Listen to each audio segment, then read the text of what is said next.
Elizabeth Strout won the 2009 Pulitzer Prize in Fiction for Olive Kitteridge. Fiction, particularly literary fiction, is an important way we learn to live with other people and with ourselves.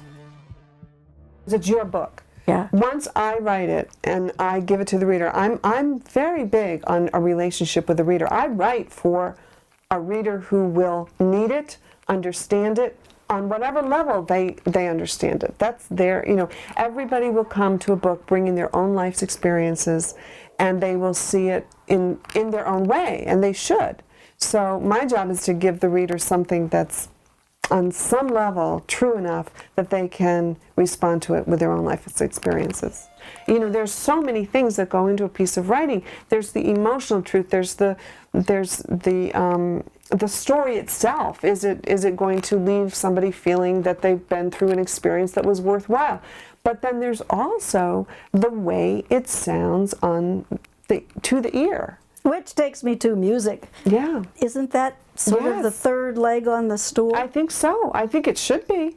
And I recently heard somebody say, oh, there's no point in writing a good sentence anymore because nobody cares.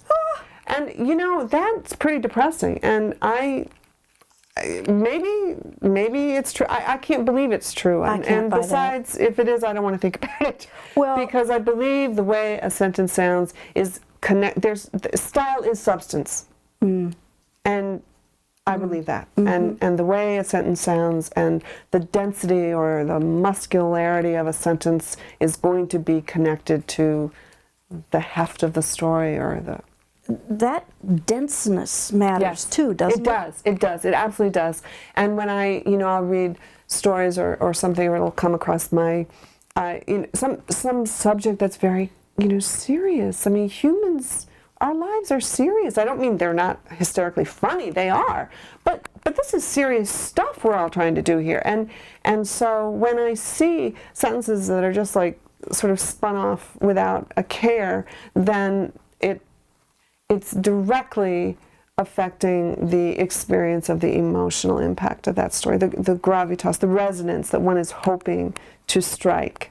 And we see that in television. Yes, and we see exactly. that in most all the time. In the junk radio. Junk. It's and like eating... you are what you eat. Exactly. That's right. And we're just all shoving more and more Twinkies in our mouths. I think it's part of why I worry about the dreck of which you speak in writing is, I hope so. Yeah. But what if it gets drowned out? Well, that's the worry. Is there's so much foolishness and